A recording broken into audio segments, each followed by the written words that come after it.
What's up, everybody? You already know I had to get in here today. I had to get in here today. Done? What's up? You see me in these YouTube streets? You should. I've been all through them. I done looked at everybody's stuff. I've been looking at everybody's stuff. And I need to make sure I get all my stuff together for my expose. Woo, woo. Woo, y'all been on it this week. What's going on, C. Jones? What's going on? What's going on? What's going on? What's going on, Casual Economist? D, what's up? Least Navidad, Nacho Cheese, Taco Please. What's going on with y'all? Rob, what's going on? I'm telling you, the street did this stream might hurt some feelings. These streets have been hot, and so have I. Mm, mm, mm, mm. Y'all have got Y'all are hotter than fish grease out here. Y'all mad at the world, mad at Ebony. You're mad at Envy. Envy mad at everybody. Y'all's hot.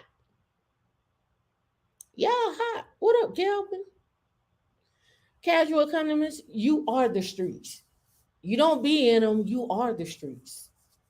You are the streets. You are the streets. All right. So, um, how we want to open up? All right. I'm gonna give you my take on the whole Ebony Williams situation. I'm just gonna be honest. It ain't nothing I have not been saying for the past 2 years on not even just Howie Lennox, any of my meetups. It ain't nothing that I have not said when it comes to finances. It is not nothing that I have said when it comes down to being in the game. I personally didn't see anything wrong. People took offense to it. I have been saying, get your ass in the game for the last 2 years, really longer than that. I don't know. I don't know. But that's my take on it. Like I have been saying this. And if the stats don't wake you up as to knowing that you're at the bottom of the totem pole, I don't know what will. It is nothing that I have not said. Nothing that I have not said. Um, I've talked about this. I have said this over and over again.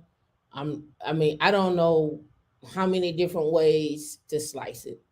So I'm just gonna show this, and then we're gonna get into some stuff. All right.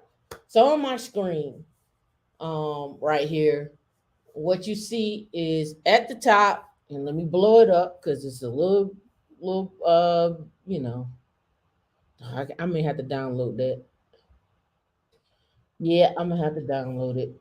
I'm gonna have to go somewhere else and get it. But anyway, it's getting smaller, getting smaller. Won't let me do it. Anyway, you've seen the stat. Let me click on it here. Yeah, that's super small there. My screen got smaller. Let me blow it up right here and not give you that. All right, so you've seen the stats. You've seen this. You've seen everybody talk about it. Valuetainment talked about it. Everybody's talking about it. All right. Indian Americans at 100,500. Black Americans down here at 35,000. I said 6 months ago that Hispanics had already surpassed Black Americans. Everybody online was like, "Oh, you don't know what you're talking about, Tamika." No, that's not true. The census came out for Hispanic Americans 6 months ago. I talked about it. I brought it up here on the show. Talked about it. I'm telling you, I have been showing you. You are behind. You are getting wiped out, and even more data to show that you're getting wiped out. I want to look at all the initiatives, all the new tech initiatives that are coming out, and those tech initiatives don't include you. They don't include no Americans. Let me put it like that. So the conversation that she's having, because if we really want to be clear, white Americans are at 59,000, and Indian Americans are at 100,000. So white Americans are getting locked out. So again, it's across the board. We can look at Ebony and the whole conversation that she had in terms of like a race thing, but it is going to start to come down. And if it has not already been seen, it's a class thing. And even Erica Williams talked about this. It is just going to be people that are going to just be workers, and it's going to people that just going to own. And if you don't already see that now, I don't know what to tell you. The other piece to this that also got people all up in a bunch about it is whether or not she would date a bus driver or what have you. Listen, people gonna date who they want. They're gonna feel like they're gonna feel entitled to date who they want. That's their opinion. That's what they want to do. Have at it. At the same token, I'm not gonna sit here and try to tear you down and tell you you can't date that person. Everybody got hope. Everybody got dreams. Even Michael Jordan got cut from the team. He still had a dream. He still went back out there and performed. So you're gonna get what you want after for performance, right? It just is what it is. And I'm gonna be nice today. I ain't gonna say all the things that I want to say, uh, but I got some thoughts. Another thing that's been bothering me for the past 2 weeks. For the past 2 weeks, that's been bothering me. It's been this whole conversation around image, right? It's been a whole conversation around image. My question is, what when people think about you, when people look at you, when people see you out in the streets, when they see you online, whatever you put out there is your image, right? And I've been hearing this forever. Forever I've been hearing this. Everybody is like, "Oh my goodness." Oprah talked about bad about black men. Well, hell, Maury Povich, your Jenny Jones, your Sally Jackson Raphael, your Ricky Lake. I know I'm leaving out a ton of them. You weren't worried about your image then. You got paid $300 to $500, catch a flight, go out there and show out. Who the father? You weren't worried about your image on divorce court. You weren't worried about your image when you went on all the different shows. What are you now? You talking about your image? You weren't worried about your image when Spike Lee had you acting like uh drug addicts in the movies. You weren't worried about your image then. So why you worried about your image now? What is it that we're trying to prove, right? Baps, right? You weren't worried about your image when in Boys in the Hood, because the boys in the hood are always hard. You come talking that trash, again, weren't worried about your image then. And let's not get it twisted. The elders at during those times talked about you will regret this. They talked about this and said you will regret this. Now here we are, we full circle. Let's talk about it. Mocha Fest. What the hell is that? What is going on there? What's going on there? What is going on there? What are you doing? What are you doing? What are you doing? What is the what? I don't understand. What image are you trying to portray? I'm telling you, when you go in these rooms, and I'm in these different rooms, people are looking at you and they looking at you sideways. They already see you. They're looking at you. The images that you have out there, the images that are out there, they're looking at you sideways. So I'm telling you this, black people, white people, people, period, go reclaim your damn image. What are you doing? What messages are you sending? Are you what messages this I look at this. I got it pulled up right here. Where is it at? Let me see. Where is it at? Right here. I got it pulled up right here with Ebony and on the Breakfast Club. It got 294,000 views and 15,000 comments. 294,000 views and 15,000 comments. Now, let's really be real about some stuff. Controversy sells. We know that, right? We know controversy sells. We know controversy is going to always be that. I mean, the Inquirer did it for years. The Sun has done it for years. Um, the Shade Room has done it for years. Bossip has done it for years. Nicole Richie, she did it for years. Everybody has played that game. And again, you get the controversy, you get the people talking, you make the money. Once you make the money, then you go do what you really want to do. That's the blueprint. I don't know if you know that, but that's the blueprint. The blueprint is I'm gonna put the controversy out there. I'm gonna sell, I'm gonna get these sales going. Once I get these sales going, I'm gonna make my money. Once I make my money, then I go do what I really wanted to do. And look, as much as people don't like Tyler Perry, as much as people don't like 50 Cent, 50 Cent did the same thing. He made some controversy when he first came out with his album, right? He hit him in the mouth when he came out his album with his album. Then he built up his empire, and now he just bought what 985,000 square foot, so he can go ahead and do his own movie production. Again, Tyler Perry already gave you the blueprint. He's where he get the blueprint from? Oprah. Where she get the blueprint from? Sacrificing, being in the industry, getting called out, the whole nine. The blueprint is there. However you want to go, but remember that at that there is some level of controversy that you're gonna have to talk about, which means you're gonna have to give up a little bit of your morality in order to do it. It just is what it is. So you got to figure out what image that you want to have out there. What does that look like? What does that look like? What does that image look like? Now, people have done 10,000 live streams on this whole Ebony thing to the point where she's getting death threats, the whole nine, right? That just don't make sense to me. That just don't make sense to me. However, on the flip side of that, guess what's still going? People still making money. Yeah, yeah. People still making money. People still doing their thing, right? So you got to figure out on what side of the coin you want to be on. What side of the fence do you want to be on? What image do you want out there about yourself, right?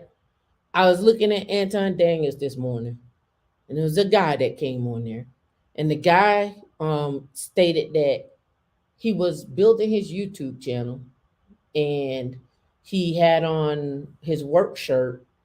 He was traveling, and he had on his work shirt, and he would come on and do his lives in whatever hotel they were in. So he was trying to build up his watch hours and get 1,000 folks and so forth and so on.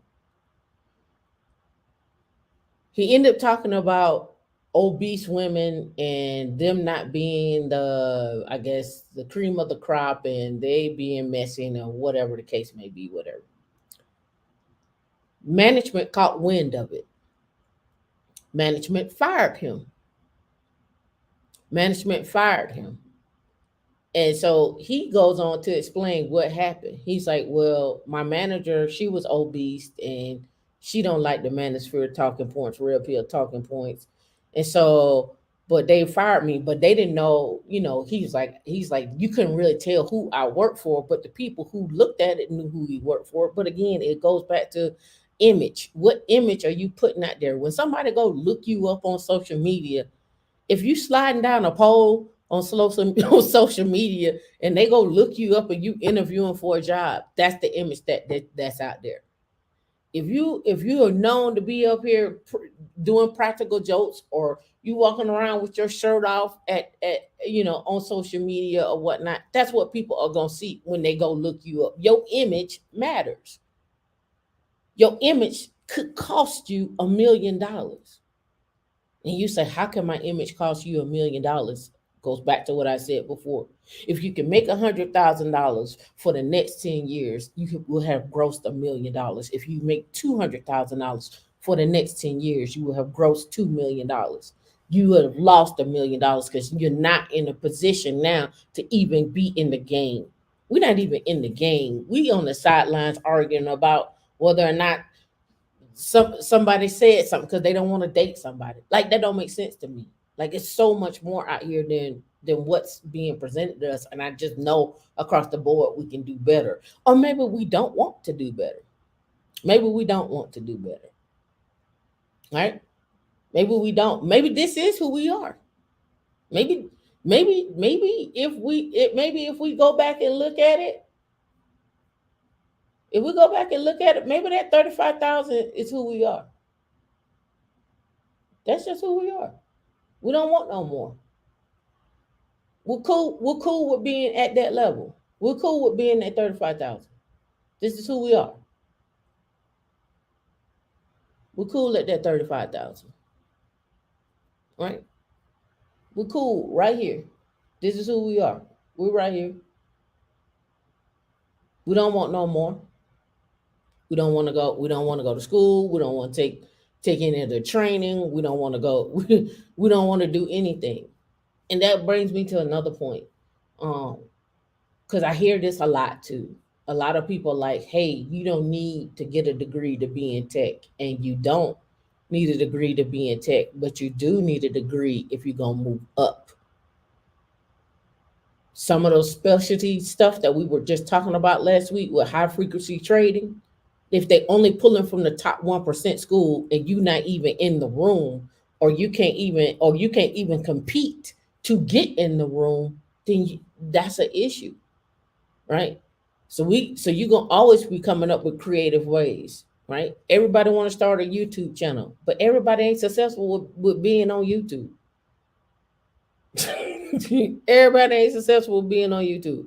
A lot of people want to start a YouTube channel. They don't want to start a YouTube channel. They want to be on Instagram, or somebody want to be. It ain't for everybody. It's just not. All right. Welcome to Foolish Finance Fridays. I'm done. I said what I had to say. Um, I think the whole conversation around it is dumb. Personally, I think when it comes down to what we want to do and where we want to be at, we got to shift the focus here. You got to shift the focus. You said you're right about a degree allowing access to. Yep, they would straight shut you down. Oh, you don't have no degree. This person got a degree, so we're gonna move them up easily, all the time, all the time, right? Kelvin, you said we as a people put a lot of attention on the messy beef tea. Yeah, oh yeah, we live for it, right? It's like Dynasty in Dallas all over again.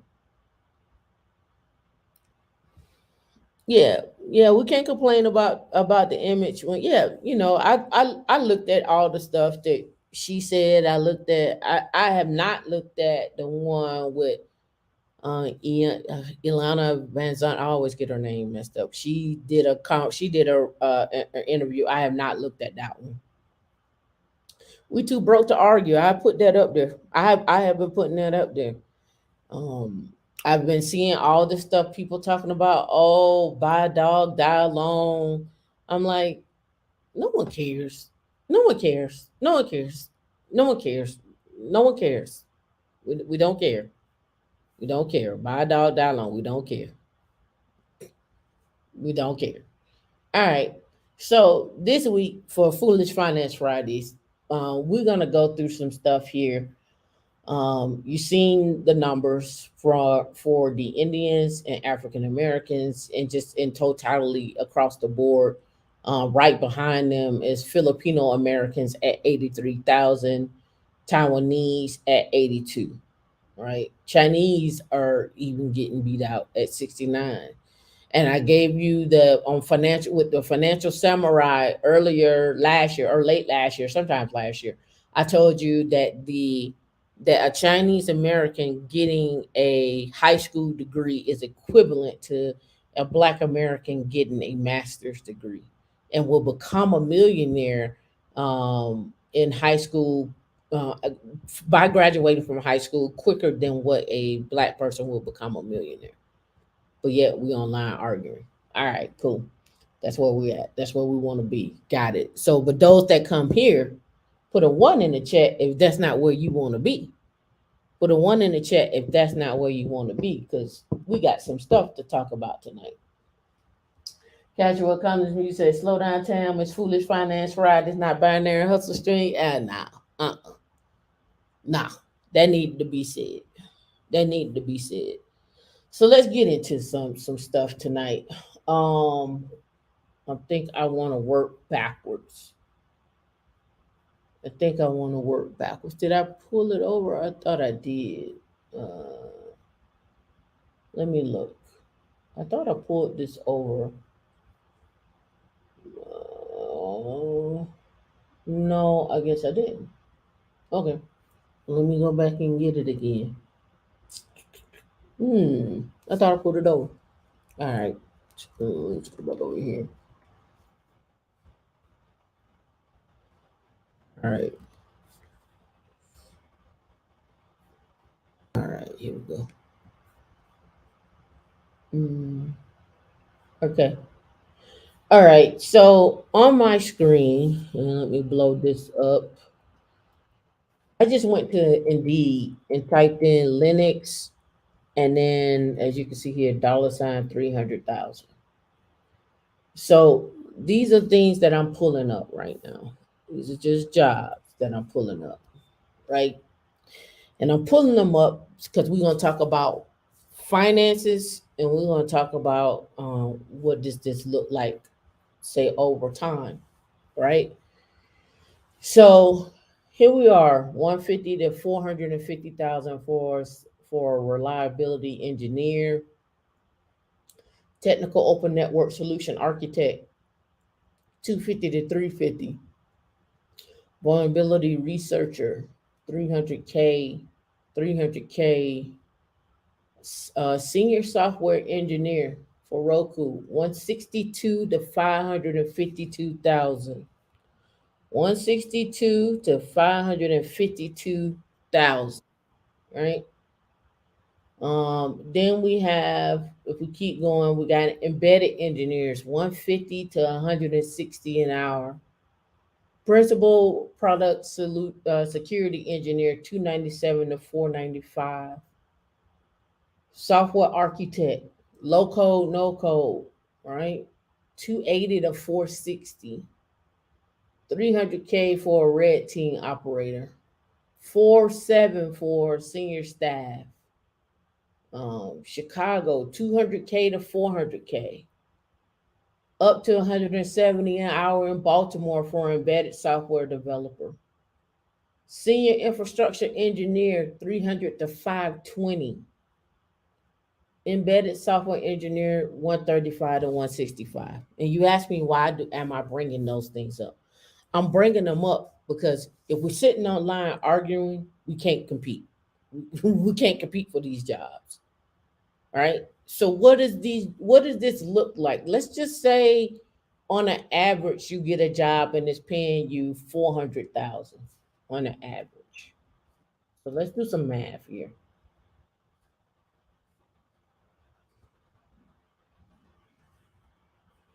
All right. Let's say on average you get this job and it's paying you 400,000, right? We already know 400,000, all right, times 10 is 4 million. Why multiply by 10? 10 years. A 10-year run on 400,000 will give you 4 million. Let's say if you can, do you think, put 1 million in the chat for the next 10 years, you can live off of $1 million. Just $1 million. You over those next 10 years, you put away, you live off of 1 million, you put away 3 million.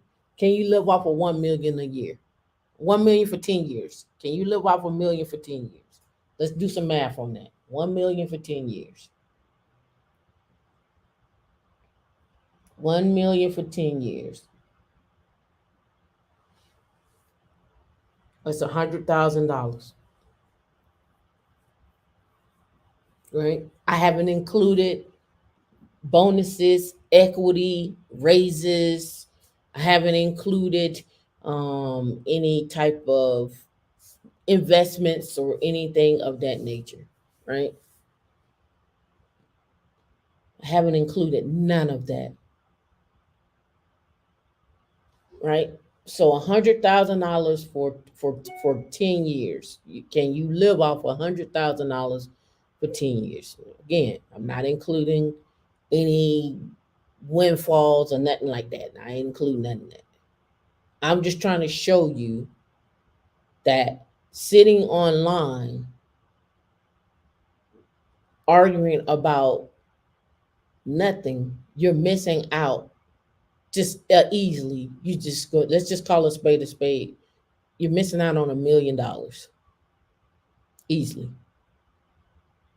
So now you have to ask yourself is, how do I get in the game? What does being in the game look like, right? What does that look like? So I'm getting ready to show you who's all in the game, all right? This came out August the 21st. Indians in the U.S. wealthier with the average household of 123,000. Let's take it one step further. Indian immigrants are tech's new titan. This came out. This is from 2015. This is from 2015. So you see the progression of mentioning it in 2015 to where we're at now, right? Next thing up, this came out April 17th. The US India relationship is key to the future of tech. This came out 2015 from HBR, Harvard Business Review. Right? In summary, they say as the US become more concerned about China, its relationship with India will become more important. This is particularly true in terms of technology. Both countries need to invest in creating a technology corridor between the two countries. That means removing the trade barriers, but it also means a mindset shift for US companies. Hence why Apple is producing the iPhone over there. Hence why Amazon is pushing and putting in data centers. But we over here worried about dating a bus driver or who she gonna date. We got to get out of that. We got to get in the game, right? India is in a global sweet spot. It is now the world's most populous country, home to more than 1.4 billion people, and has had a robust economic growth for the past 3 decades, with the GDP per capita having risen by 245%. And yet it remains relatively underdeveloped on a global scale. As of 2019, more than 600 million people in India lived on less than $3.65 a day. Thus, there remains an enormous potential for economic growth and improvements in human welfare. And you are absolutely correct. All the CEOs here are making sure that they take care of their country back where they came from. You better believe it. It's the same with anybody else that comes over here to the US. They make sure that they take care of their people back at home. It's just what it is. It's what people do. It's a community driven mindset. Which side of the community do you want to be on? The ones that don't get any help or the ones that get the help and think together and move together and build together? Right? Which one do you want to be on? Or it says right here, and the United States concerns about China grow. India shines as a promising alternative in supply chains, innovation hubs, and joint ventures. As the world's largest democracy with an increasingly open economy and a strong technology sector, it has the potential to operate at scale. India had already came out years ago and saying they were a big data tech hub.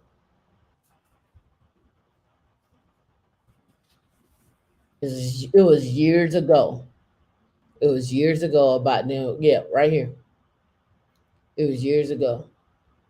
They had already deemed. They said, "Why is India new hub for big data analytics patents They came out years ago, probably like 2015, 2016, saying that they were going to do big data. That's why when you look on YouTube and you look up big data, you always see somebody from India talking about big data. If you go look it up now, you'll see nothing but Indians talking about big data. If you go look up when it comes down to cybersecurity, you're gonna always see Israelis. Every country has their thing. China AI, machine learning. What is the United States known for? Who's gonna take the leadership and say this is what the United States is doing? It ain't cybersecurity. We can tell you that.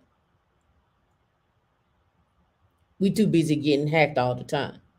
So I say to you, if somebody hears your name, what would they know you for? What is your image? Tying it all back in. What is the image that you're going to have when somebody hears your name, when somebody sees your name, when somebody looks you up? What are you going to be known for? Are you going to be known for chicken? Are you going to be known for the person that do the funny skits? What are you going to be known for?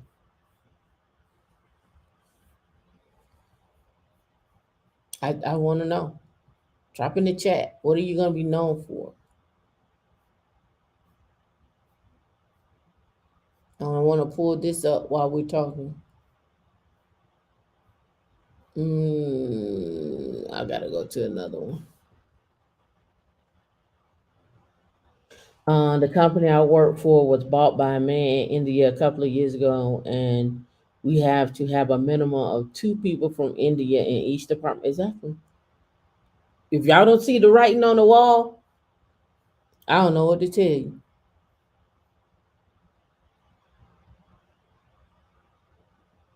If you don't see the writing on the wall, I don't know what to tell you. Let me pull this video up, and we're going to get into some finance stuff. We're going to talk a little bit more about some jobs, but I really wanted to bring home and tie some things back in.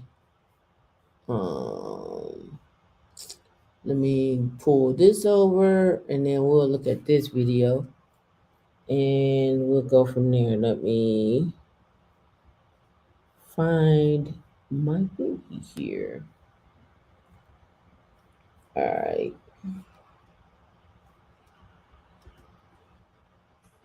All right, let's pause that. Make sure sound is working. Let me turn that up. Boom, we're done. All right. Cloud expert, being a great leader, teacher, guide, kingmaker. I hear you. All right, let's go. The sound is up, and let me check the sound on this. Okay, sound is up on here too. In enterprise tech sales at the biggest tech company in the world. And about how much money do you make per year doing this? 250 to 300K a year. Is that total comp? Completely total comp, equity, and commissions. Okay. And how many years experience do you have in your business? 8 years and 5 years in tech skills specifically. And what type of educational background do you have? Tell us. I went to the Florida State University, go Noles, and I have a degree in information communication technology. Okay. And what's one of the biggest challenges you face in your industry and trying to become successful? Tell us. Just being young in the space and just an African-American woman, it definitely comes with its challenges, but it's really rewarding to say the least. Okay, and then last question, any advice you want to give to someone that's young right now? Yep, if you don't believe in yourself, nobody else will, so go for it. I'm a credit specialist. And about how much money do you make per year? $350. And do you love what you do? Yeah. And how did you get started becoming a credit specialist? I got hounded by somebody that was in financial services. Okay. And did you go to college? And if so, what did you major in? I'm here as a marketing degree. 2 businesses. Yes, I'm a franchise business owner. Awesome. How much do you make? I make well over $500,000 per location. And do you like what you do? I absolutely love what I do. I teach children, and I get to flip and do all that good stuff, teach events and do birthday parties. I love it. Yeah. Welcome back. For those who don't remember, can you give everyone a quick reminder on who you are, what do you do for a living, and how much you make?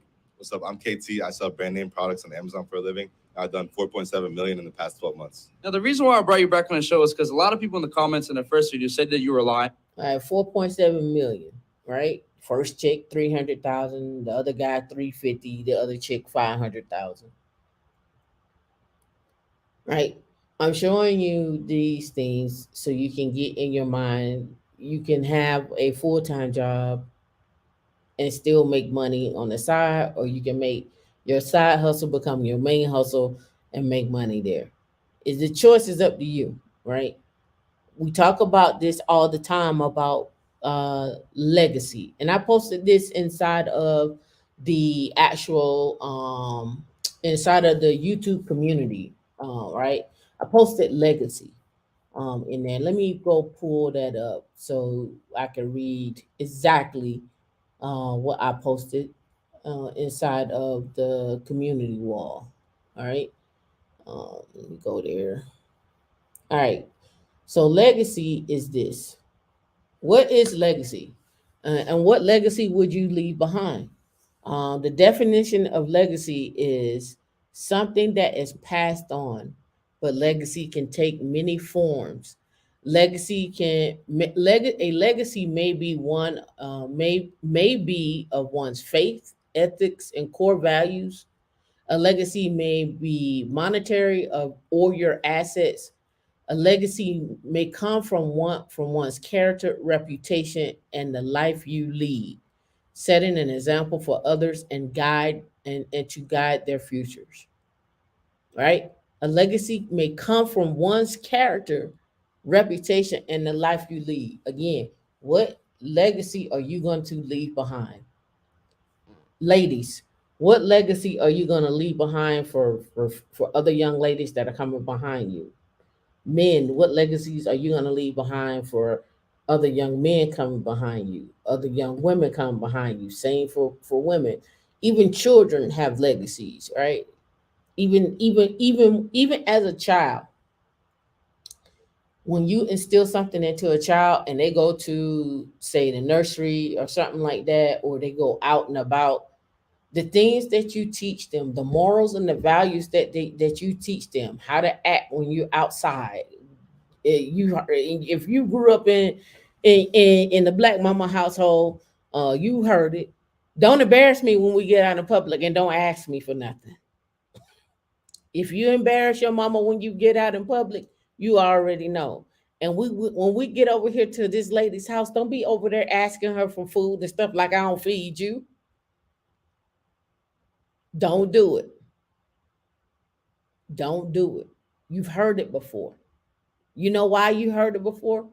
Because your mom's reputation and image is on the line.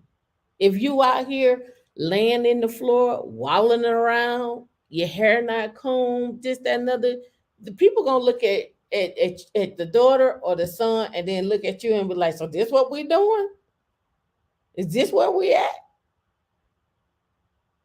You seen it, you know it.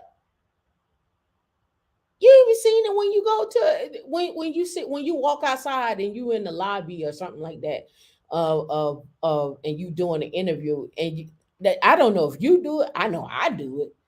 When you sitting down in the lobby and you doing an in-person interview, or even when somebody interviewing you virtually, tell me you not looking at them like, oh, you just came in a t-shirt, huh? You want to go dress up for nothing? This is what we're doing. You look like, is this what we this is this it? You didn't get dressed for the interview. You looking at them like, dang, show me a little respect. You like, I appreciate that we can be casual, but at least you could have put on a shirt. I'm just saying, your image is everything, and your legacy is what you're gonna leave behind. So what do you want that to look like? I don't know. I think our legacy is 35,000. That's what I think. I don't think we want to be successful. I don't know. You tell me. But I'll drop this link. I think I put this link inside of Slack. I'll put it inside of Slack. You all can watch it there. It's 24 minutes long. I don't want to sit through 24 minutes of that. But I'll put it in Creating Wealth, and you can go look at it. It's got some interesting views and so forth, right? Got some interesting takes on what people are doing and so forth. All right, so let's get out of here. All right, so we saw the Indians are wealthier. All right, and we also saw the initiative. It's an initiative, right? Um, I won't talk about this today. I'll talk about this another time. Move that over. Right. So this came out April the 26th, right here. U.S. tech downturn offers India a bigger opportunity, says Infosys founder. Right. Let's talk about it.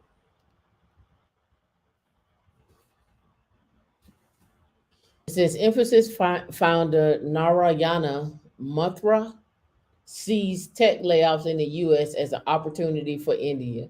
I look at these things such as tech layoffs as part of the business cycle. The curve goes up and down, up and down. So I would not be that much worried, said Mathura. Whenever there is a downturn in the U.S. or other developed country, India stands to gain, he said. All right. He said, he looked at a business cycle. Okay, here we go. While India's domestic IT companies worried that a slowdown in the U.S. economy could lead to American firms cutting back on tech spending and projects in India, Mathura said Indian IT firms stand to gain instead. Whenever there's a downturn in the U.S. or in the developed world, there is a bigger opportunity for countries like India, particularly in my sector, which provide better value for the money. In other words, hire us for a lower price. In a downturn, the market shrinks a little bit, and our charter is very clear. We work even harder, and then we take a slightly large market share, and you will not have any issue of job losses. Sometimes described as the father of India's IT sector, Mathura, with his 6 friends, founded Infosys in 1981. He served as the CEO from 1981 to 2002. Funded with an initial investment of $250 from his wife, Infosys has grown to a multi-billion-dollar company valued at $60 billion. India's second largest IT company hires more than 346,000 workers across the world, from Asia Pacific to North America to Europe and the Middle East. Many companies opt to outsource software development to India for quality at lower cost, said Karina Mehta, co-founder of the U.S.-based offshore software development company Fortune Infosys, in a LinkedIn post. By working with Indian developers, you will have access to high-quality IT professionals for quite reasonable costs compared to the prices you will have to pay in the West. Mehta said India has a talent pool filled with skilled software developers who develop a worldwide range of technical or tech specializations, from relevant and core technologies from technologies like Python programming to newer enterprises technologies like .NET. According to the custom software development company PureBits, companies can save 20% to 30% by offshoring the custom software. The lesson for the U.S. corporations is to ensure that they improve their productivity, reduce their costs automatically, even without depending on countries like China, India, etc. I think this is the way to move forward. So how do you beat companies like this? Skill up, create companies, hire locally here in the U.S. It's really a bottom line, right? So they got Apple assembling, they got 5% on that. Apple wants to eventually manufacture 25 of its iPhones in that country. Mathura said American companies like General Electric and Microsoft have set up research development centers in India. There are other American European companies coming, so I suppose our opportunity will come in the next coming years. The Indian leadership under the Prime Minister Narendra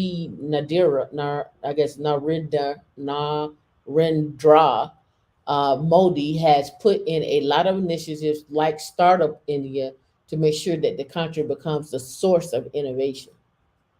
They're creating their legacy. They're creating their legacy, right? And it's happening right in front of your face. All right. Let's scroll up on this one. Again, this is from Yahoo Finance. The simple reason tech thinks India is the next big market. And this came out April the 19th. All right. Shout out to Apple. Did y'all see Apple roll today? Apple been rolling. I'm getting 25% return. Thank you, AAPL. Thank you. All right, the company opened up its first retail location in Mumbai. Let me see what they're talking about. Yeah, Apple. Right, Apple opened up their location, bringing about 25% of its iPhone production to India. Now, keeping in mind when we're talking about this, we'll also have to talk about chip manufacturing. We also have to talk about what does that look like to have do edge computing. We have a push to get more things. When we're talking about this, we have a push to get more EV going, and we also have a push for automation. Again, we're not going to continue to have people losing jobs and then nothing replacing them. That edge computing, that low code, no code, that assembly work, that web assembly, that high frequency trading, all of those things matter.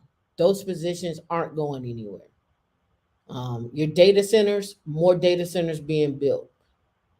More data centers being built, Prince William County. More data centers being built, Florida. More data centers being built in Pocatello, Idaho.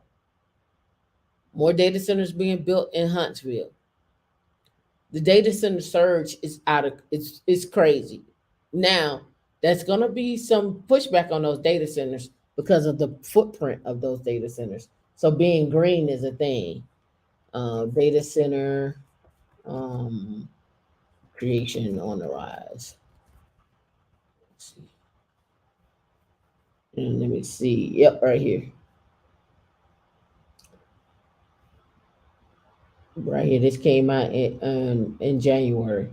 But here we can look at this one too. Let's look at this too. Catch up. Let's go.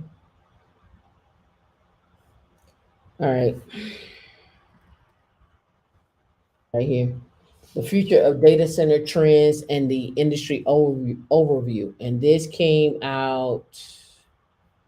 See, they got a date on here. No, they don't have a date on here. All right, but here we go. All right, the global pandemic has brought a whole new set of challenges to the world. It forced companies to work remotely, schools to teach remotely, and in many cases, it accelerated the speed in which they created the necessary scenarios. Consequently, the need for rapid access to information has been extremely challenging for data centers, according to Statistica. The total amount of data created, captured, copied, and consumed in the world has reached 79 zettabytes. 79 zettabytes, right? 79 zettabytes. Maintaining the availability, the quality on online servers during the pandemic, while at the same time facing increasing demand. And you think AI is not going to use that data? Analysts already see this thing with the digital dollar. Data behind that. Right here. The data center services market was valued at 48.9 billion in 2020. It is speculated in 2026 it will be evaluated at $105.6 billion. Right? The next normal in form of remote work, digitization of existing processes, growing industrial sector using digital technologies, the rise of the number of SMEs adopting digital technologies, growing use over the top services, a new method of delivering film and television directly via the internet, without the need of traditional cable or satellite broadcasting. The development of data generating and data hungry technologies such as IoT and machine learning. And you don't think that all DevSecOps, SRE, underneath all of that is going to be important? Security is going to be important. I'm just trying to tell you how to get to your 2 million in 10 years and have a million to live off of. Or if you want to go out and get the jobs that are paying the 400,000 and work those jobs again. You may not work $400,000 jobs for 10 years. You may work it for 5. And even if you did work it for 5, you still got 2 million that you've made. Live off $100,000, stack the rest. Right? Shout out to Miss Phoenix, GOOG in the building. 2 more data centers in my state of Ohio. Yep. I'm telling you. If you're not watching what's going on with the data centers, like y'all getting tricked with AI, I'm gonna be honest with you. AI is cool. But you don't think space is still out there? You don't think quantum computing is still out there? It's still out there. And it's a lot of money going into it. Right? Data center trends, automation, edge computing, same thing I've been talking about, sustainability. We'll keep going here. And they got other ones. But edge computing, IoT, and space. All right, IoT and space. Let's see.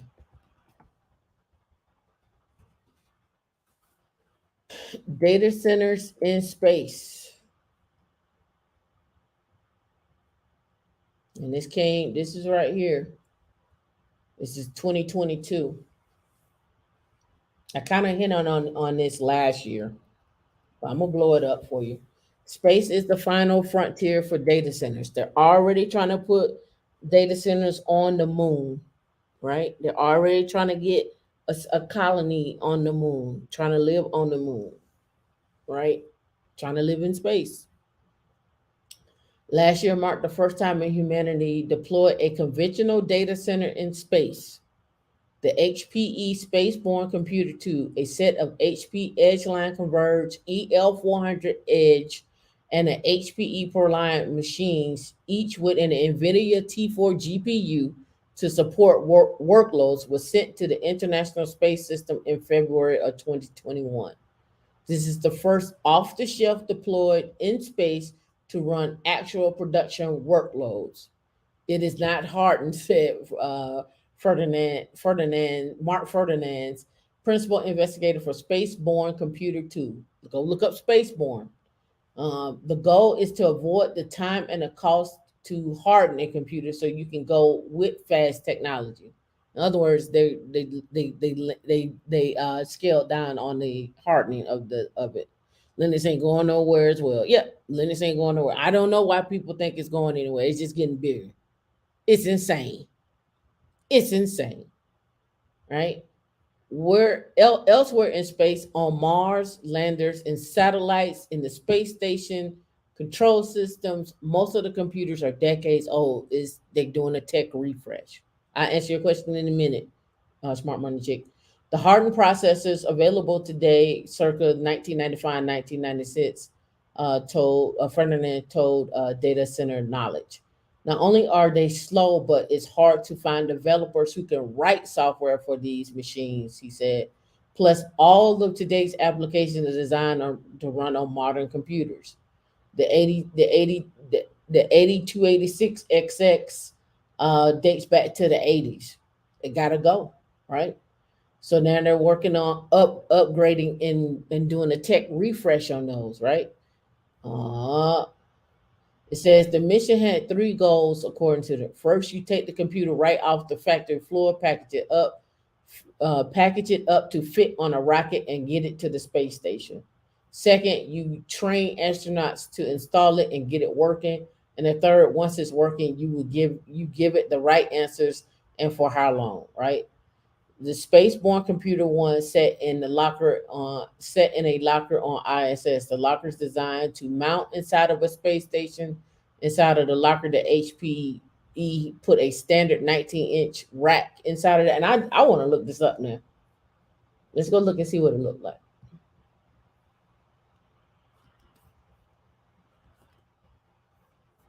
Let's go to images. All right, here we go.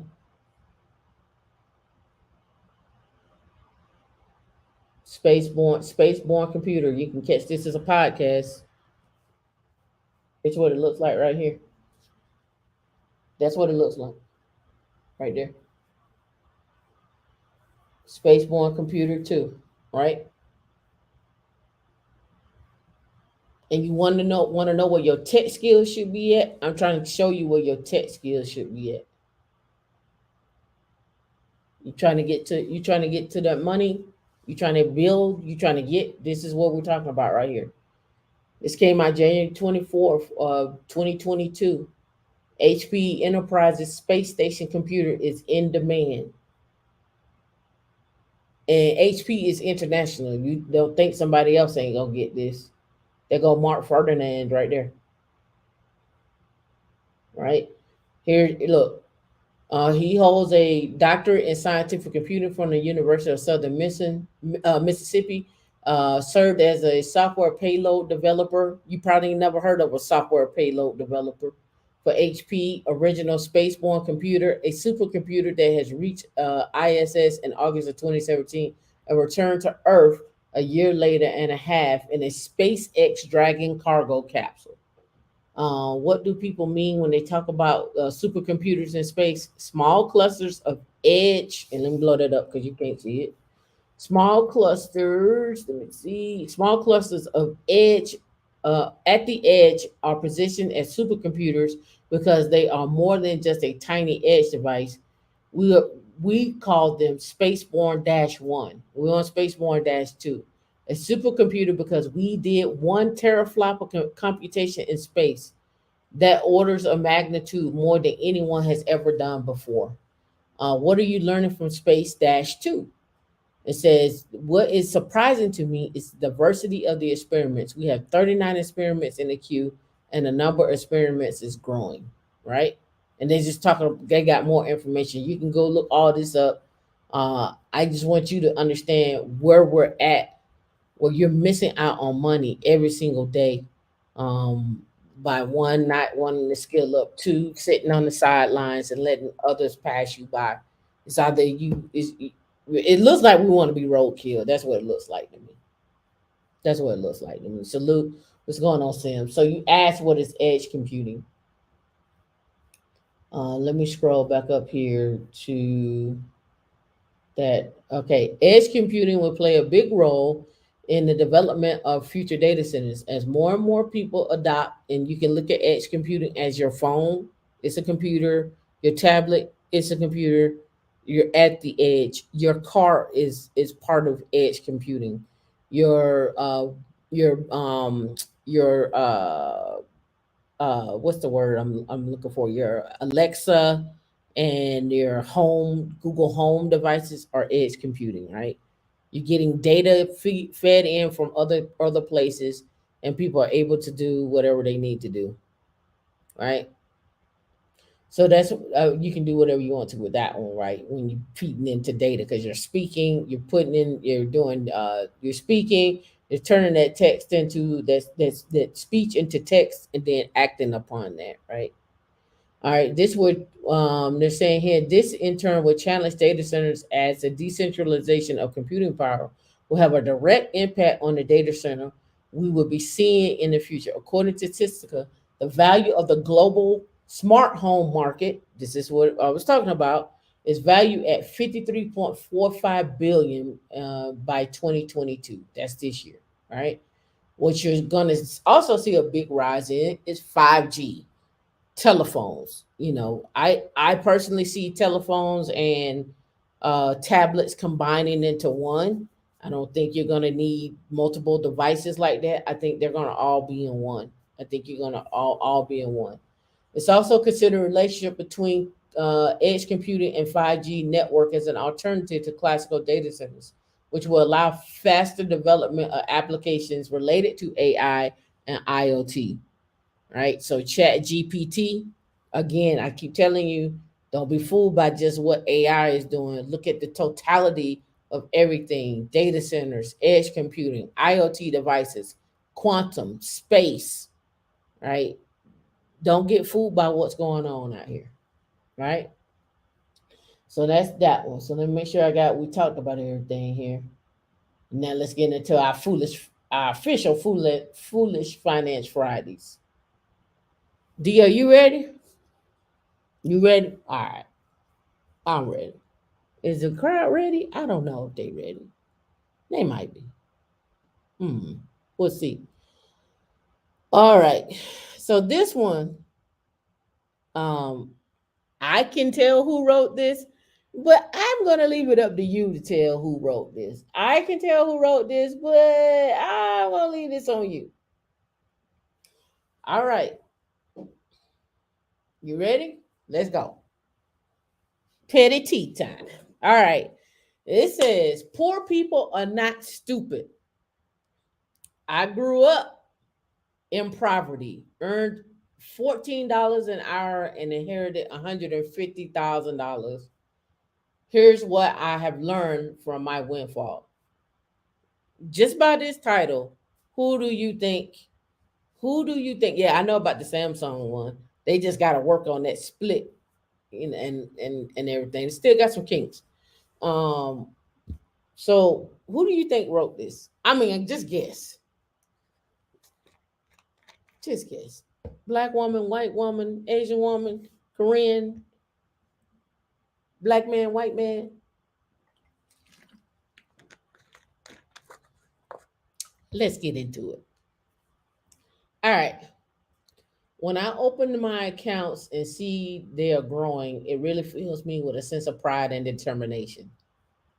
All right, let's go back. Let's blow this up. Yeah, all right, that works right here. All right, in September 20, inherited, so she ain't black. in September 2018, this woman from Texas, then 36, wrote the money to ask how she should invest her windfall, over $150,000. It was small by some people's standards, but it was life changing to her. She didn't have a college degree, said she. She didn't have a college degree, said she would never earn more than $30,000 a year. She would never earn more than $30,000 a year, and she worked full time for $15 an hour, in addition to a part time job at $10 an hour, and her monthly rent was $10.50. I'm gonna read that again. She was 36 in 2018. She got a windfall of $150,000. She doesn't have a college degree. She said she would never make more than $30,000. She's 36, and she said she would never make more than $30,000 a year. And she's worked full time for $15 an hour, in addition to a part time job at $10 an hour. And she paid $10.50 a month in rent. She paid off her car and bought a tiny home, which she owns free and clear. She wrote an update a year later. She deposited $70,000 in a high yield online savings account. She topped up her retirement portfolio and invested $30,000 into emerging markets. Now, it sounds like she went and got some financial advice. She maxed out her IRA and invested $10,000, very safe, dividend stocks and ETF. She also spent $7,000 on dental work in Mexico. Now, I don't know what she went to Mexico and spent $7,000 on dental work, I guess to get some new teeth, but that's a lot of money. That's not working in the thing, right? This right here says, and today, 5 years later, after her first letter, She's updated Market Watch readers on her progress and what she learned from her experience. So let's go. Dear Moneyists, there are a lot of Americans making less than $50,000 a year. $50,000, and then there are those who make more. She went and got veneers. I feel like we aren't really represented in the financial advice. I would love to see more columns helping people to invest $25 to $100 when they can.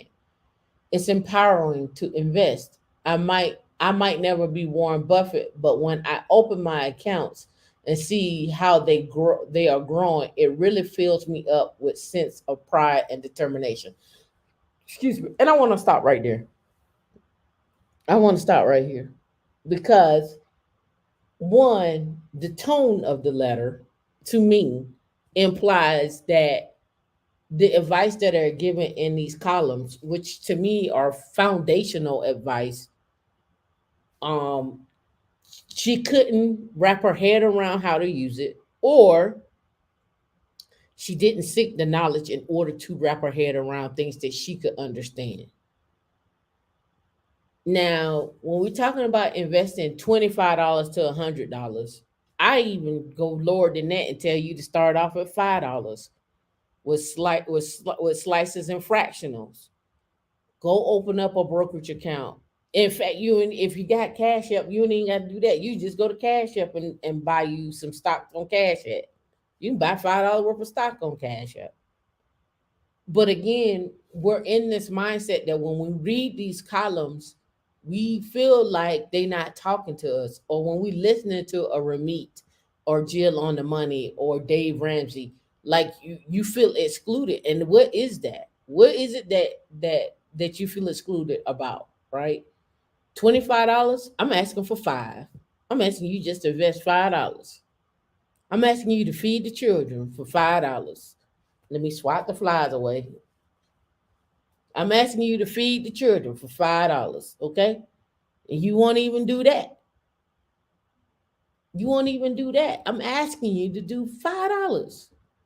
Every time you get paid, just put $5.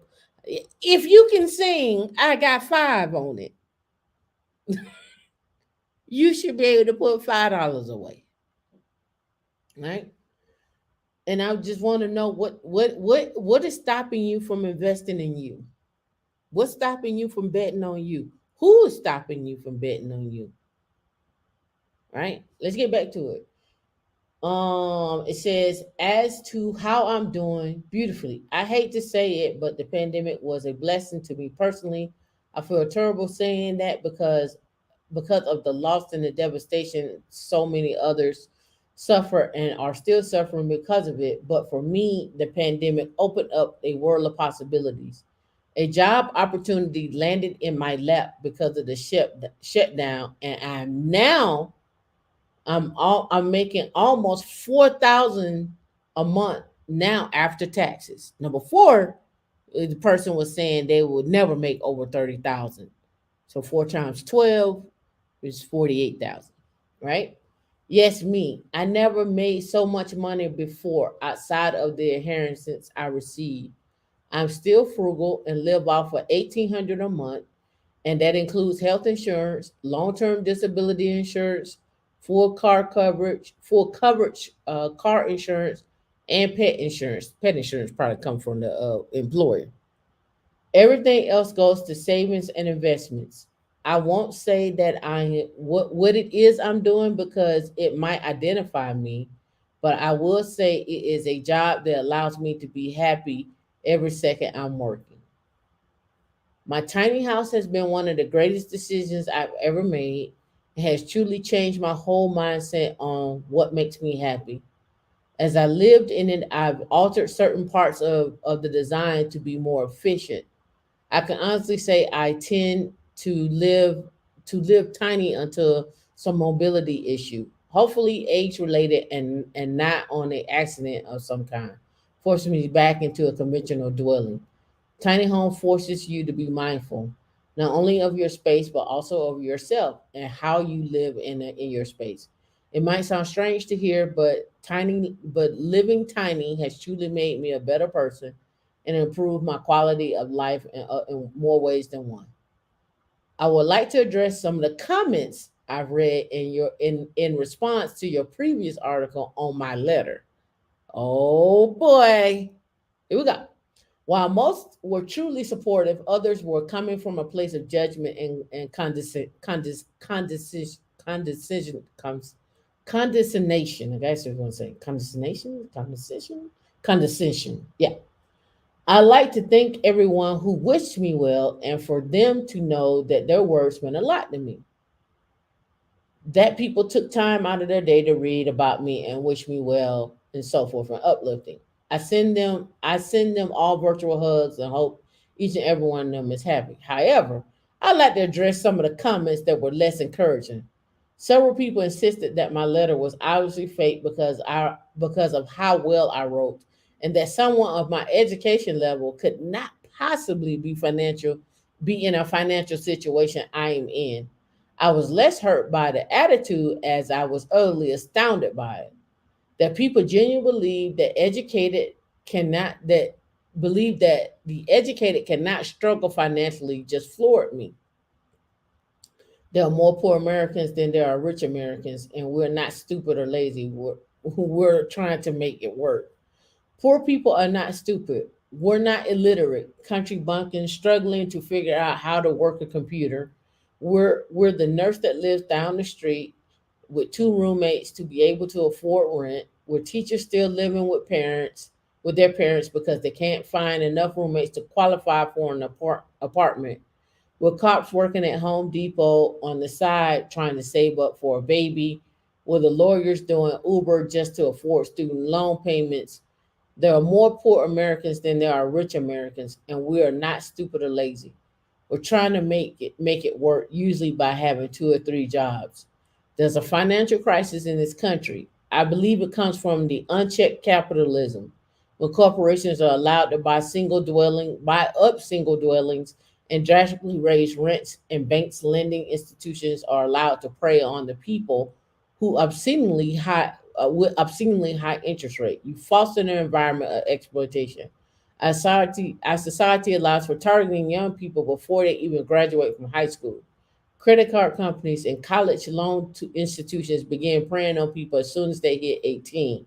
If their parents are financially illiterate, and considering most public schools rarely teach financial literacy, too many young people start out life with insane amount of debt. Additionally, wages have not kept up with the pace of cost of living in this country, and you have a lot of educated poor people.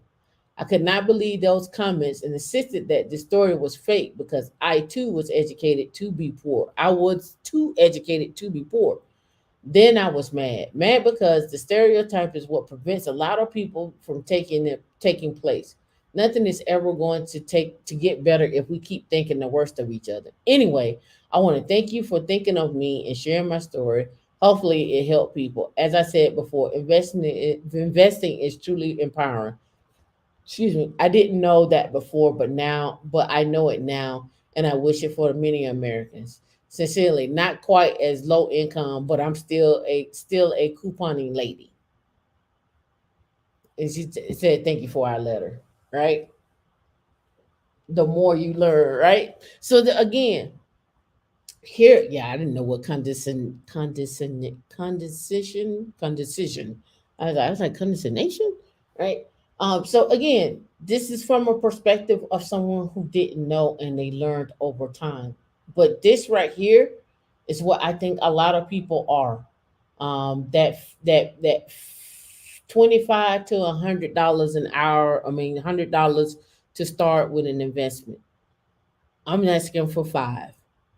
She looked up and got 150,000 in an inheritance. What is gonna be your luck? Are you waiting for someone to give you some money?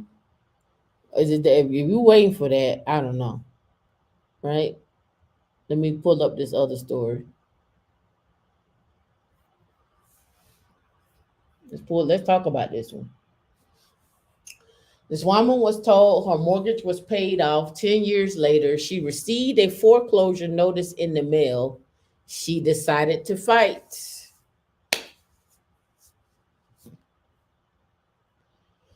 All right. Mortgages originated in the early 2000s and largely forgotten are now being pursued by debt collectors. Government officials are concerned. All right. Rose Profit bought her home in Canarsie, Brooklyn in 2005. She thought she paid off her loans until recently when a company approached her about a debt she thought she had settled a long time ago. The company expected Profit to pay up to $130,000 or face foreclosure. Let me blow it up some more. I'll make it big too. There we go. All right. When refinancing her mortgage on her home, Profit had split her mortgage into two. Profit said she had been erroneously told that her second mortgage was paid off, that the debt having laid dormant for years was now being pursued by a debt collection firm. Profit is one of the 13 plaintiffs in 2021 federal lawsuit against the firm, and she recently testified at the field hearing into zombie debts held by the Consumer Financial Protection Bureau, a government agency responsible for consumer protection in financial services sector. CFPB last week announced that it was issuing legal guidance for debt collectors trying to collect on mortgages that were long considered forgiven by borrowers, who in particular had no notices or statements sent over a decade without outstanding debt. The federal agency said that a debt collector who brings or threatens to bring a state court foreclosure action to collect a time barred mortgage debt may violate the Fair Debt Collection Practices Act. The time barred refers to the debt whose statute of limitation has run out. Debt collectors do not get to claim ignorance of the law or ignorance of the debt age. All right. It says if the statute of limitations has expired, taking legal action threatening to bring a suit or foreclosure may be illegal no matter what the debt collector claims to have known. This is the law. Yeah, I'm going to give you a link to this article. Profit, a Haitian immigrant and a hospital technician, said during the CFPB hearing that she had worked 3 jobs to afford the 2-family Brooklyn home on top of taking care of small children. According to the lawsuit, a little more than a year later, after the completed purchase, the broker who arranged the financing suggested she refinance the mortgage to lower her monthly payments. She agreed to the refinance her mortgage into 2, as the broker told her that the financing structure would be the most financially advantageous to her. The first loan was for $504,000, and the second loan was for $63,000 with an interest of 9%. Woo! It was 9% years ago, right?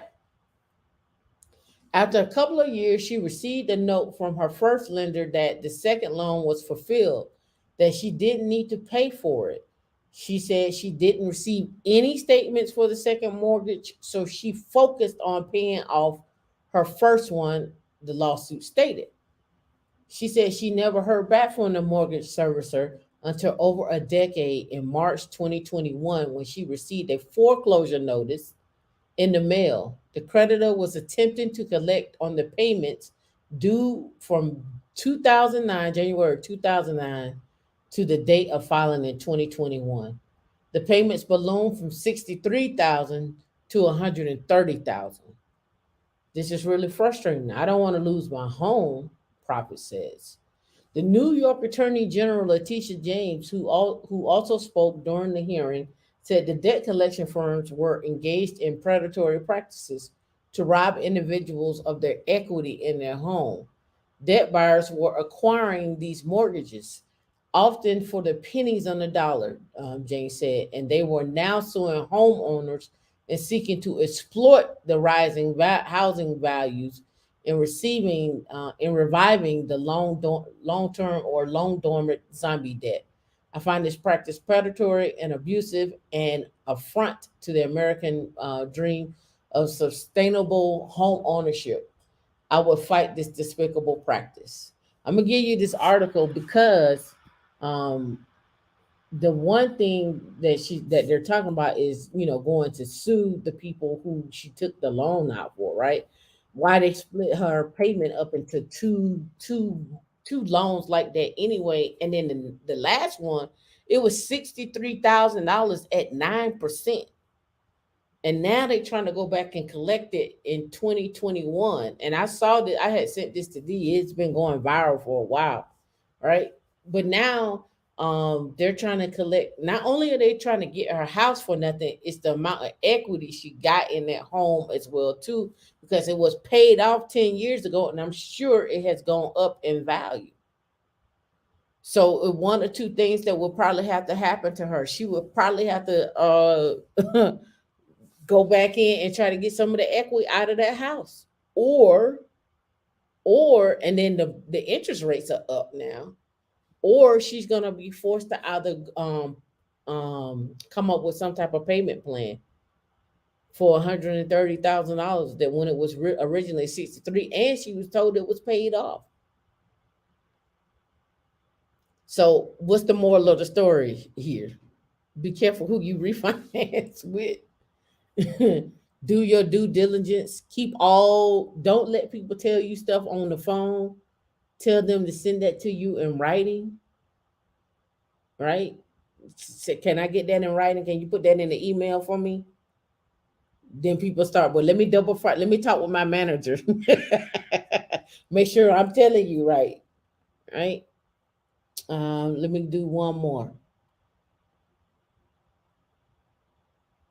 Let me see, is this the one? Yeah, maybe. Yeah, let's talk about it. All right. 39% of Americans say they've skipped meals to make housing payments. This came out April the 10th, got updated April the 11th. All right. 61% cite their financial situation as a stress point in their lives. Right? With inflation still at levels not seen in years, many Americans are saying they're feeling financially stressed, and some are even saying they've skipped meals to stay afloat. A growing number of surveys are painting a picture of this era of financial challenge. One of the latest from Clever Real Estate showed that people's personal finance situation was the most cited stressor in their lives, with 61% noting it's an issue. 61%. That put is above such stressors as mental health, physical health, and relationships, right? Perhaps even more significant is 39% of Americans say they have skipped meals to afford their housing payment. Are y'all skipping meals? D, you skipping meals? Don, you skipping meals? See? Are you skipping meals out there? Are y'all not eating? It says Americans may have skipped meals to afford housing payments. And among the millennials, that figure rose to 44%, and it's 20% on the boomer side. Have you ever skipped a meal? Let's look at this. So it says Gen Z, 37%. Millennials, 44%. Gen X, 41%. Baby boomers, 20%. Millennials and Gen Z, what's up? We too broke to argue, is what's up. Why are we skipping meals? I can see you skip a meal because you want to eat a smoothie. I can see that. But you skipping meals to make your mortgage? What's going on? That's a lot. 44% of skipping meals. That's a lot. This is Foolish Finance Fridays, and I'm hearing foolish finances in this. Matt Byrne, a data analyst and a writer for Clever Real Estate, said the story goes beyond inflation. It's about the surging price of housing and how wages haven't kept up with the pace. Indeed, according to one report, housing prices have increased by 160% since 2000. Meanwhile, wages have not always kept pace with inflation. Inflation has quantified the consumer price index, currently stands at 6% to the U.S. Bureau, according to the U.S. Bureau of Labor Statistics. New monthly figures for March are expected to be released Wednesday. The bottom line isn't pretty, said Brandon. Americans have their back up against the wall. Other recent surveys have echoed the findings from Clever Real Estate, on a company that matches home buyers with agents, but also researches trends. A Capital One survey found that finance was also the biggest stressor in people's lives, above work and politics. Right? People haven't really caught their breath. Right? You missing meals out here because number one, you're probably not making enough money. Too broke to argue versus too broke versus too broke to eat versus too broke to argue. You got to pick a struggle. Yeah, right. You have to pick a struggle. And what I'm trying to put you in the mindset, in the frame of the mindset of this. Let me show you this. I haven't finished this article. Right? I haven't finished this. The $3 million club, a new milestone for Rita Marora and high dividend opportunities. Right? High dividend opportunities. The investing group service from Rita Mora has surpassed $3 million in annual revenue. HDO, High Dividend Opportunities, HDO, has attracted more than 6,200 members and launched since January of 2016. And in this article, they talk about, they go into a Q&A about Rita and high dividend opportunities, right? It says, your first thought on evolution of the service and how dividend income investors can navigate today's volatile market, right? High dividend opportunities. I'm gonna click on that, open that up there. The offer has passed $3 million, right? We last interviewed you in 2021 when high dividend opportunities passed $2 million in revenue. How has high HDO evolved since then? What should investors know now that they didn't know almost 2 years ago? High dividend opportunities. We are, by definition, income investors. One of our primary objectives is to help our members build a portfolio of income generating securities consisting of super high yielders through a model portfolio that you can follow. The model portfolio currently yields 9%, plus a positive 9%, and it consists of plus 45 different investments for diversification purposes. Since 2021, we have grown from 2 million to 3 million, and our member base has also grown significantly. Yet our advice is the same. Prices have been up, they have been down, and the storylines in the market have been all over the place. Over the past 2 years, we've seen periods where investors worried about inflation, rising rates, interest rates, war in Europe, but volatile energy prices, collapsing banks, and recession. A large part of income investing is about separating yourself from the emotions of the market. And I'm not going to finish reading all of this because I want to explore who they are, break down the 45 different investments that they have, that and the portfolio that they have invested into. Right? They don't go into detail in this here, but here's the guy right here. And here is the article here. Are you feeling lucky? Our income method generates strong returns regarding a market of volatility, making retirement investments simple, straightforward.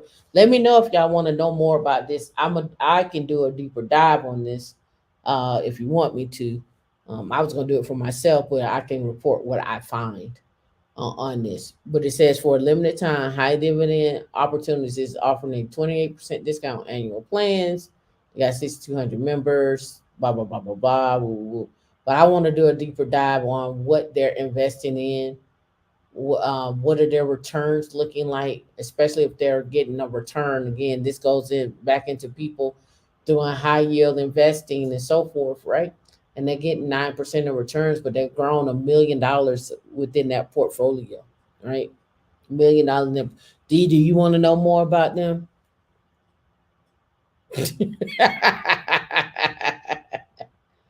All right, you interested? See, yeah. Let's go here.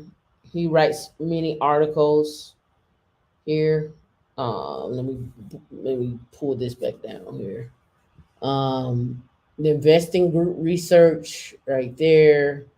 His blog posts that he's done here, right? And he always talking about dividends. So I can honestly say I followed some of his plays. Most definitely with Apple, most definitely with Spy, and most definitely with Amazon. All right. So I'll put all his stuff together. We'll probably have to do like a meetup or something like that so we can like really dive off into it. I don't think people on YouTube really want to know about this, but you could put a one in the chat. I don't know, put a one in the chat. If you go back and watch this afterwards, let me know if there's something that you all want me to bring to here, or we could just keep it private and keep it small, and that way people can ask questions as well too. But again, I'm doing really good with Apple, 25% on the return. Appreciate you. Right? People have been shorting Spy as well too, and going from there. Let me make sure I cover all the things I want to cover. I want to leave off on this one video. If it don't inspire you, let me know. If it does, cool. Let me look at this. Oh yeah. I don't know. Let's talk about it. And then we'll leave off on the video. My wife wants us to spend $5,000 to attend her cousin's destination wedding. I don't want to go. Am I being selfish?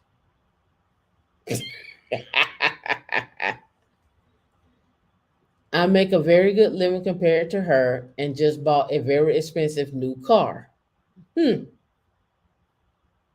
My wife and I are fighting over money, actually, a wedding to be exact. She wants us and our daughter to fly across the country to attend her cousin's destination wedding. I can take off time from work, but I don't want to spend $5,000 on this trip. I make a good living compared to her. But if she your wife, why y'all comparing? See what I'm saying? If she your wife, what is the comparison? Ooh. And just bought a very expensive new car. I also spent a good amount of disposable income on my activities. I do pay a lot more than my wife toward our living expenses. I told her she can use her savings to fund this trip, and I would happily attend. She says I'm rubbing it in her face that I make more money than her, and $5,000 is no big deal to me. But hey, $5,000 is $5,000. This cousin then fly in to attend our wedding and only sent a modest gift.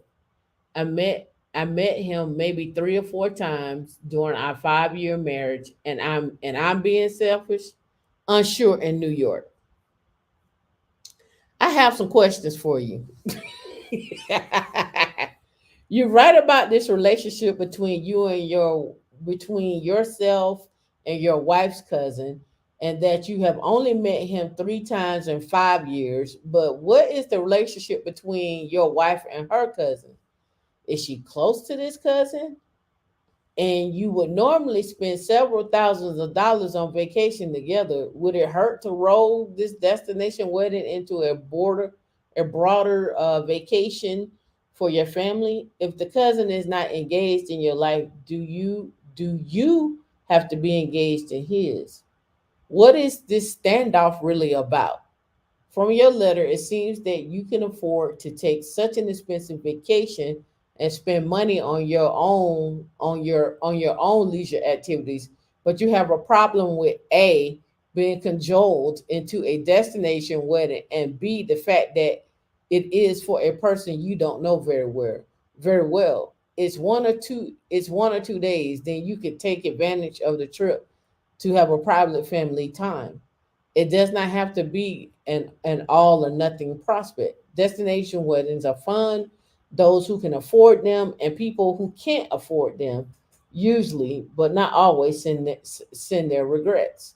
This poll for personal finance platform LendingTree found that destination wedding guests spend an average of $1,400, including on travel, gifts, personal items, and they spent upwards to $2,500 for such weddings and so forth. Every dollar you spend on an expensive car or lavish leisure activity is money you won't have if emergency strike, and it's also money you won't have for you and your wife's retirement. Let's talk about your spending for a minute. Your money, your choice, right? Yes and no. Every dollar you spend on an expensive car or lavish leisure activities is money you won't have for emergency strikes. You lose your job, there's a surprise medical event, and it's also money you won't have for you and your wife's retirement.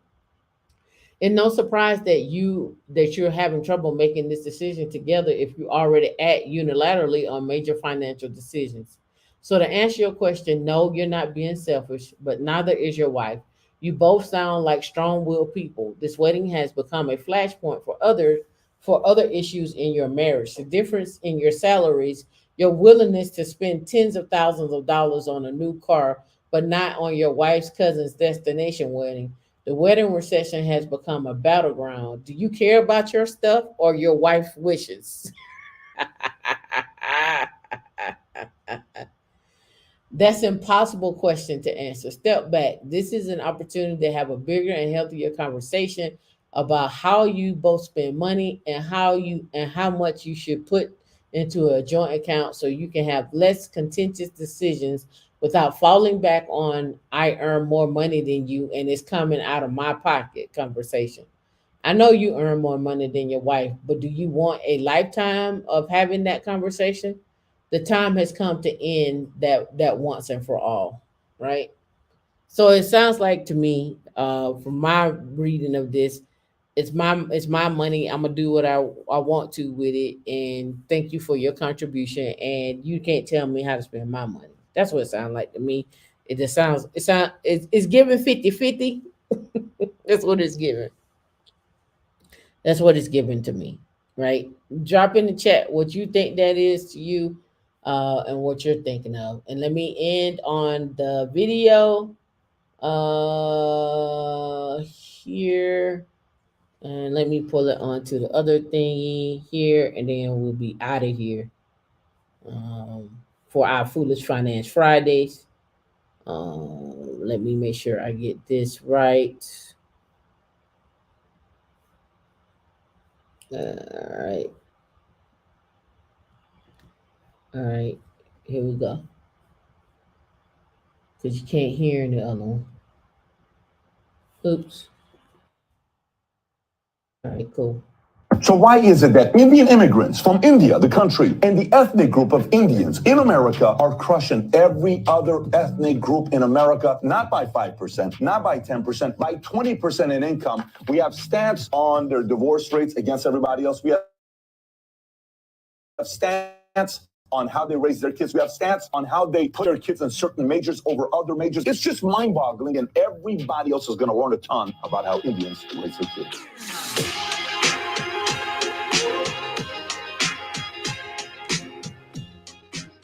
All right, so if you get value from this video, give it a thumbs up and subscribe to the channel. Let's get right into it. Income is one of the ways to measure who's more successful than others, okay? This is according to the U.S. Census Bureau, where Indian Americans rank amongst other ethnic groups. If you look at this chart here, this is 2018. Indians all the way at the top at $120,000 income. Taiwanese is number 2. They're ahead of them by nearly 25%, 24%. Chinese third, Japanese fourth, and it's Pakistani, Philippines. Now, what other, as they used to say back in the day, the colors at? Where are the colors? What are the colors? Indonesian, Korean, Cambodian, Hmong, Vietnamese, and look where white Americans are at $65,000. Indians make $55,000 per year than white Americans. By the way, white Americans, you're trying to go to 4 days a week work week. Try convincing an immigrant coming from India, Taiwan, China, Japan, Pakistan, Filipino, Indonesian, Korean, Cambodian, Persian, Hmong, Vietnamese, trying to convince them to only work 4 days a week. Not their kids who are born here, maybe, and they've been Americanized. Try convincing an immigrant to only work 4 days a week. They will laugh at you. The whole purpose of coming to America is that they can work as much as they want. It's called free enterprise. But let's kind of take a deep dive with some of these other stats. Indian population living in poverty amongst percentage-wise with Americans. All Americans, roughly 13% of Americans live in poverty. All Now, I want to look up some of these stats, right, about who's living in poverty and what does that look like. And I also went and looked up what does it look like while living in poverty, right? What is low income? What is the poverty line for income? And I talked about this last week in what's considered middle class, what's considered low income in the different states. If you didn't catch all of that, it's in the video from last week, episode 107, I think we're on, for tech stocks and jobs. But the other issue is not just the fact of what low income is, it is the opportunities that are not available while living in low income, the opportunities not to be able to save. That's why I start with $5, right? Now we did the Money Watch article where she did $25 to $100, but I'm just saying start with $5. And you can do it on Cash App. You can do it on in a brokerage account with Charles Schwab or Fidelity. But I'm just giving you this mindset that you got to get out of not investing in yourself and not investing at all, not being in the market, not having these different streams. I think one of the bigger things that we saw out of the pandemic was any of the service jobs that we're majority in and not having the ability to work from home and still make money is an issue. You've got to get out of your own way. And from where I stand and from what I see, and I've been talking about this for years. This ain't anybody who know me know I've been talking about this for years. You got to get out your own way, and you're gonna have to invest. It's do or die. I don't know how many other ways the stats can tell you that it's do or die. And C. Jones, you're right. People of color are not on there. You know what we're at? We're at the bottom. That's where we're at. We're on there. We're just at the bottom. We're at the bottom. And you know what happens when you're at the bottom? You get treated like you're at the bottom. When you walk in the store, there's no respect. When you go outside and you try to wheel and deal, they already have a credit profile of you when you come in. You don't think they have a credit profile of you when you come in? Oh, she black, she's single. Okay, she gonna make an average about 40 or 50,000. Oh, she black, she single, she got 2 kids. Oh, yeah, she probably about 30 to 35,000. Oh, okay, he black, he single with a child. Oh, he probably around about 47. They already got a profile of you. They already have an image of you. What are you going to do to change it? You can sit there and be in poverty if you want to. I ain't going to be there with you. I'm not. Call me whatever you want to. Classism, classist, whatever. I'm not gonna be on there. I'm not gonna be I'm not gonna be at the party with you. I'm not gonna be at Mocha Fest with you. At the Mocha Fest property line. I'm not gonna be there with you. I'm not doing it. I'm not doing it. Because we don't have to. Because we don't have to. I'm gonna pull that chart up again. Because I want you to really take a good look at it. I really want you to take a good look at it. Where is it at? I know where I can go get it from real quick. 1 second. 1 second. Here it is right here. Your heart is true. You're a pal and a comfort. Oh, what I do with it? I just had it. Oh, I know where it's at.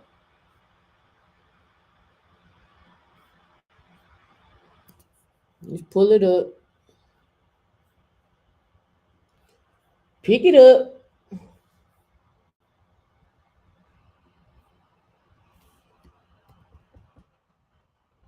This is where y'all at.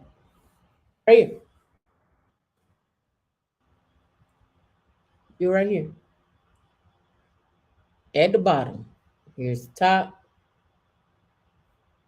Here's the bottom. Now this one's from 2013. The one he showed is from 2019. It didn't change. It just got worse.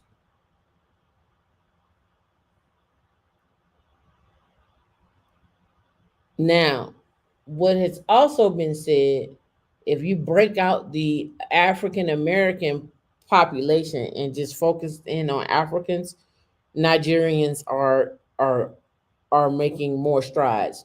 But let's be real, let's call a spade a spade.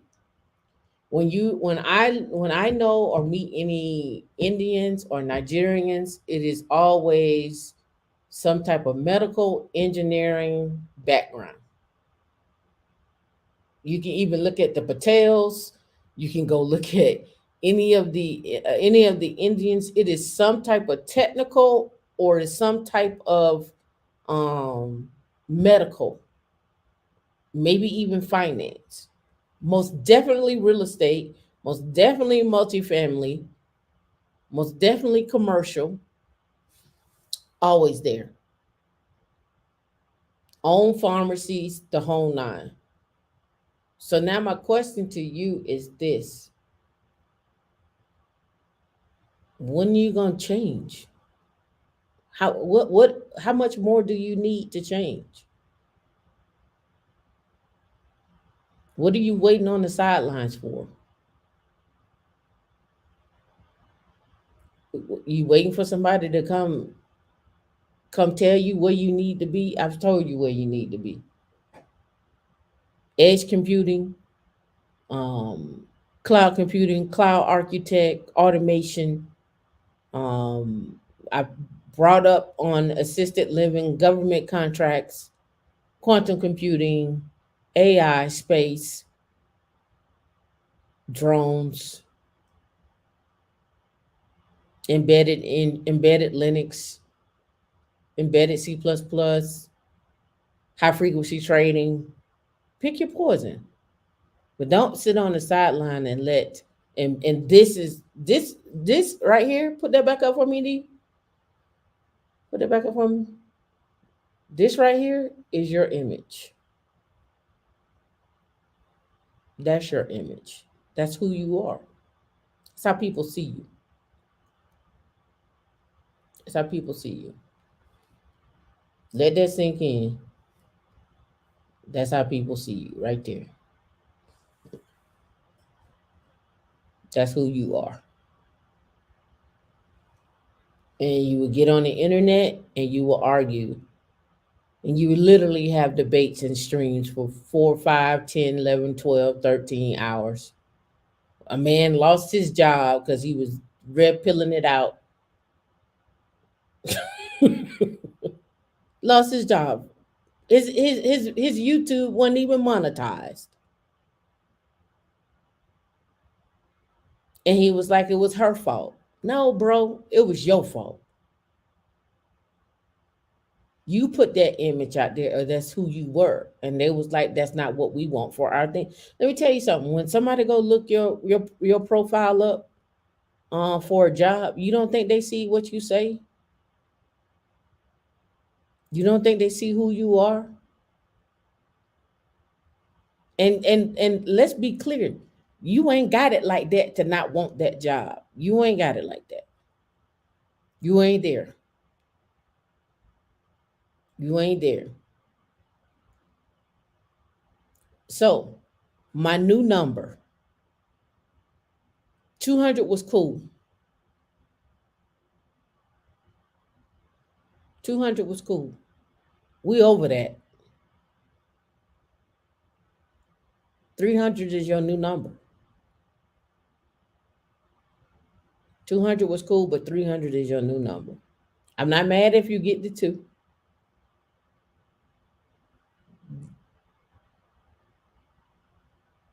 But don't what's his name say? Life is good. Life is a little better at 3. That's it. You can do 150 on a salary, you can do 150 on 1099, but let that be your goal. All right? So, moral of the story is your image is $35,000, man and woman. And that's how people see you. And let me tell you, let me leave off with this. I went to brunch today, and I was sitting down, and a few ladies was talking. And you know what those ladies said that was talking? You know, I was ear hustling. She was like, have y'all seen this Ebony Williams thing? Have y'all seen that? And they started talking about it. You know who else saw it? White men, because they started talking about it. They was like, yeah. So people see your fights, they see your struggles, they see what you're saying. And guess what? They're gonna use that, they're gonna use that against you. They're gonna weaponize that against you. So if that's what you want your image to be, is this where we're at? If this what we're doing? Are you not entertained? Are you not entertained? Right? If this what you want your image to be, that $300,000, that $200,000, you're gonna always have a hard time trying to get it. Because they're gonna always think you slow. They're gonna always think you dumb. And the reason why I brought that other article up of what that lady stated is because the image, she's received that as her image. She internalized those personal attacks. She internalized those things. She actually saw herself that way. So that's why she wrote in. She saw herself that way. If you don't see yourself, if you don't see better for yourself, then what's the problem? What else? What you want us to do? What you want us to do? Here's one thing I want you to do before you get out of here. Go to socialsecurity.gov, SSA.gov, and then type in how much money you have made. Add up how much money you have made from when you first got your first adult job to now. I know how much I made. I added it up. Was I happy with myself? Yes. Was I disappointed in myself? Yes. Because it could be so much more. It could be so much more. It could be so much more. All right. That's all I got for you. Shout out to the $35,000 image that we are out here internationally known for. That means that they got a profile on you for your credit. That means they got a profile on you when you invest. That means they got a profile on you and everything. That's what that means. Change it. Right? Change it. I see y'all in the morning. Until then, stay up. Go get some money. Go study. Go study. Go apply for some jobs. Increase your income. And we won't have to have these conversations. All right.